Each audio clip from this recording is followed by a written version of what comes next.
औरंगाबाद के नवीनगर प्रखंड के श्रेया हत्याकांड मामले का गुत्थी जो है वह सुलझते हुए नजर नहीं आ रहा है।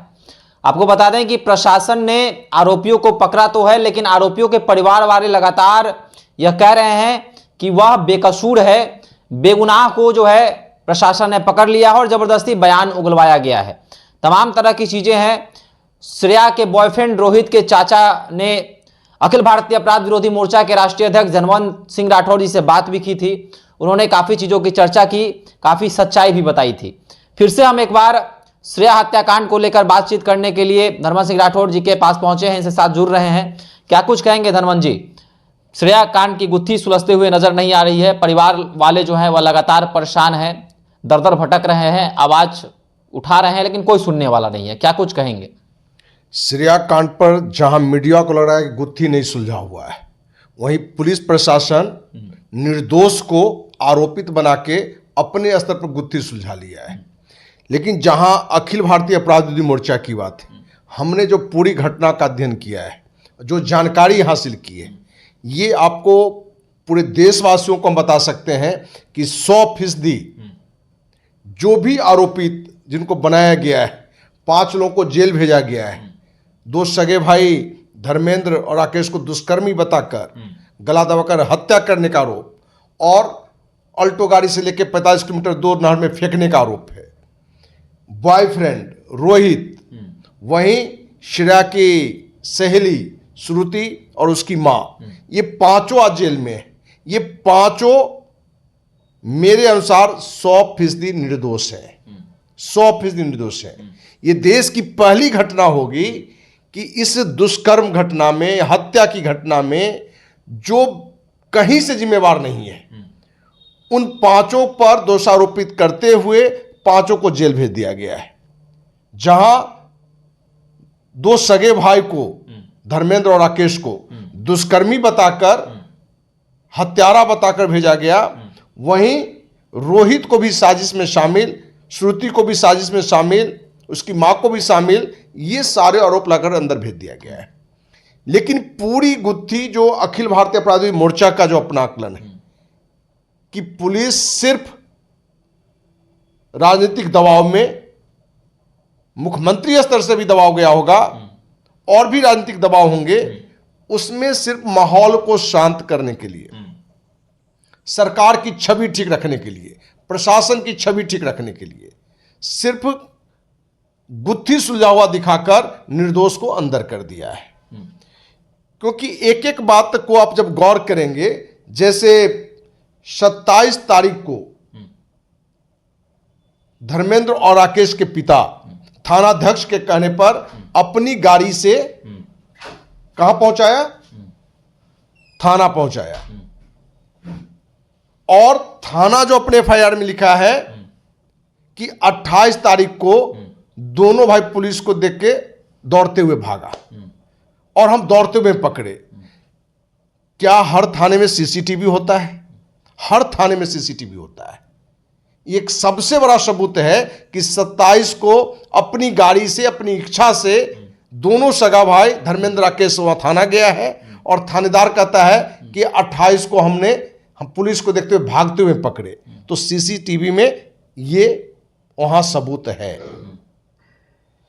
दूसरा, रोहित की बात है। रोहित के साथ भी घटना है कि रोहित के चाचा राम पुकार सिंह थानाध्यक्ष के कहने पर कि SP साहब ने बुलाया तो SP के यहां पहुंचाया और वहां भी दिखाया गया कि रोहित, श्रुति और उसकी मां भाग रहा था तो उसको हम पकड़े। तो ये दोनों घटना में ये क्लियर हो गया कि पुलिस अपने मनगढ़ंत कहानी को बनाया है। तो लगातार लोग कमेंट के माध्यम से यह बोल रहे हैं कि आरोपी तो अपने आप को बेकसूर बताएगा ही, उसके परिवार वाले अपने आप को बेकसूर बताएंगे ही। तो हालांकि 2 पक्ष देखा जा रहा है, दोनों पक्षों का अपनी अपनी राय है। लेकिन आपको क्या लग रहा है कि आरोपी क्या जो रोहित है, रोहित के परिजन जो हैं, जो लोग कह रहे हैं कि रोहित के परिजन तो बेगुनाह अपने परिवार वालों को बताएंगे ही, इसमें क्या कुछ देखते हैं? देखिए, अपने को निर्दोष बताना ये हर किसी का काम है, जो दोषी है वो भी। तो पुलिस किस बात के लिए है? जांच किस बात को लेकर है? आप जांच करिए, आपके पास अधिकार है, पावर है, सुविधा है, और हम आपको विश्वास दिलाते हैं कि पुलिस को तो ये पता चल चुका है कि रियल अपराधी कौन है, उसे मालूम है, लेकिन वो बड़ा मगरमच्छ है, राजनीतिक उस पर प्रभाव है, शक्ति है, इसलिए उसका नाम नहीं ले रहा है। सिर्फ ये 5 निर्दोष को उसमें डाल दिया है। अखिल भारतीय अपराध मोर्चा ने निर्णय लिया है कि इस पूरी घटना की दूध का दूध पानी का पानी निकालने के लिए देश के माननीय राष्ट्रपति, माननीय प्रधानमंत्री, माननीय गृह मंत्री और बिहार के माननीय राज्यपाल, मुख्यमंत्री को पत्र लिखकर इस पूरी घटना की सीबीआई जांच की मांग को लेकर पत्र लिखेगी कल से परसों तक में। अच्छा, एक और सवाल है, केस को आप किस प्रकार देखते हैं? केस कितना स्ट्रांग है? कहीं ना कहीं जो चीज़ें सामने छनकर आ रही हैं, जिस तरह से आरोपी में एक मंदबुद्धि भी है, दिमागी तौर पर थोड़ा वीक है, रोहित का जो मामला है उसके परिवार वालों का जिस तरह कहना है, तो केस किस प्रकार देख रहे हैं? क्या श्रेया का केस मजबूत है या फिर आरोपी का केस मजबूत है? नहीं, श्रेया का केस क्या मतलब, श्रेया का जो आरोपी जितने लोगों को बनाया गया है वो तो बड़ा स्पष्ट रूप से है। वो तो हमने पूर्व में भी चर्चा की है कि धर्मेंद्र हो, राकेश हो, दोनों को बेरहमी से पीटा गया, मुंह में मिर्च डाला गया, लाल मिर्च डाला गया, और उसको ये हिदायत दिया गया कि तुमको जो बात हम कहते हैं वो तुमको बयान में बोलना पड़ेगा, तभी तुमको इससे छुटकारा मिलेगा। तो वही बात है कि कल भी हमने चर्चा की, एक व्यक्ति ने कमेंट में भी लिखा था कि गर्दन पर छुरी डाला हुआ हो तो कोई भी कुछ भी बोल सकता है। हमारे पास जो जानकारी आई है कि जो मैटर तैयार किया गया, तो जिसको मंदबुद्धि कह रहे हैं जो धर्मेंद्र है, उसने तो साइन किया या नहीं किया, लेकिन राकेश ने साइन नहीं किया है, और उसने डीएसपी को स्पष्ट रूप से कहा कि आप मेरी हत्या भी कर दीजिएगा तो भी हम साइन नहीं करेंगे, क्योंकि हत्या जब मेरी होगी तो आप फंसेंगी, इसलिए आप मेरी हत्या करेंगे नहीं। ज्यादा से ज्यादा क्या करेंगे, बेरहमी से पिटाई करेंगे, हमारे साथ दुर्व्यवहार करेंगे। तो इस पूरी घटना को अखिल भारतीय अपराधी मोर्चा देश के माननीय राष्ट्रपति, प्रधानमंत्री, गृह मंत्री, बिहार के माननीय राज्यपाल, मुख्यमंत्री को पत्र लिखकर सीबीआई जांच की मांग करेगी, और इस बात को लेकर जरूरत पड़ा तो हम अनशन पर भी बैठेंगे। ये पूर्व से भी हमने कहा है, क्योंकि पूरी कहानी स्पष्ट रूप से हमारे पास आ गया है कि 5 निर्दोष हैं।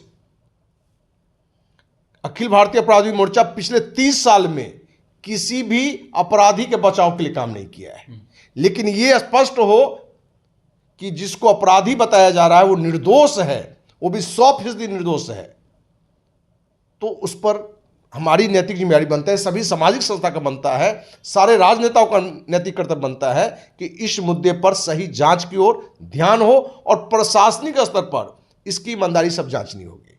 औरंगाबाद पुलिस प्रशासन इसकी जांच जो कर चुका है, क्योंकि वो अब सच्चाई को भी लाएगा तो वो खुद भी फंसेगा, लोग के सामने, लोग के नजर में गिरेगा। तो वो तो चाहेगा कि जिसको हम निर्दोष को दोषी बना दें उसी को हम साबित करें, लेकिन ये जांच से पूरी बातें स्पष्ट रूप से आ जाएगी।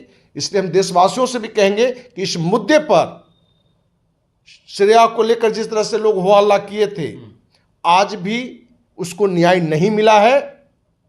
न्याय तब मिलेगा उसको जब रियल जो अपराधी है, जो रियल दुष्कर्मी है, उसको पकड़ा जाए, तब श्रेया को न्याय मिलेगा। और जो दोषी नहीं है उसके साथ अन्याय हो रहा है, और उसके लिए पूरे पुलिस प्रशासन को, जो भी जिम्मेवार है, उस सबको इसके लिए बर्खास्त किया जाए, तब इन जो जिनको आरोपित बनाया गया है, दुष्कर्मी अपराधी बनाया गया है, उनको भी न्याय मिलेगा। क्योंकि बाद में लोग एक बार न्यायालय ये देखेगा, न्यायालय में तो बहुत सारे गलत साक्ष्य के आधार पर भी निर्णय हो जाता है, और ज्यादा दिन देर हुआ तो सीबीआई जांच भी लेट से होगा, तो वही शिल्पी हत्याकांड वाला घटना हो जाएगा। क्योंकि शिल्पी हत्याकांड में जांच लेट से होने के कारण सही जांच नहीं निकला और रिजल्ट ढाक के 3 पात हुआ। लेकिन यहां आपको विश्वास दिलाते हैं कि अखिल भारतीय अपराध विरोधी मोर्चा पूरी रणनीति के तहत इस पूरी घटना को देख रहा है, और इस मुद्दे पर ये 5 निर्दोष को आरोप मुक्त कराएगी, तब तक इस लड़ाई को जारी रखेगा।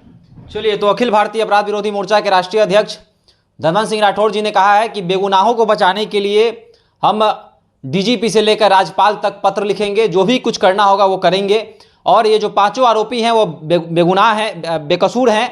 और साथ ही साथ इन लोगों को जो है ज़बरदस्ती पुलिस ने इनका बयान उगलवाया है। और साथ ही साथ आपको बता दें कि लगातार जो श्रेया का बॉयफ्रेंड रोहित है उसके परिजन इस चीज़ की मांग कर रहे हैं कि हमारे जो लोग हैं, हमारे जो जिनको फंसाया गया, रोहित को जो फंसाया गया, उसके साथ ही दो आरोपी और उसको फंसाया गया है, वो सब जो है वो बेगुनाह हैं और इन लोगों को पुलिस ने ज़बरदस्ती बयान उगलवाया। तो आपको क्या लगता है श्रेया मामले में क्या कुछ हो सकता है? क्या सीबीआई जांच श्रेया मामले में होनी चाहिए? आपको क्या लगता है, भी हमारे साथ साझा कर सकते हैं। धन्यवाद।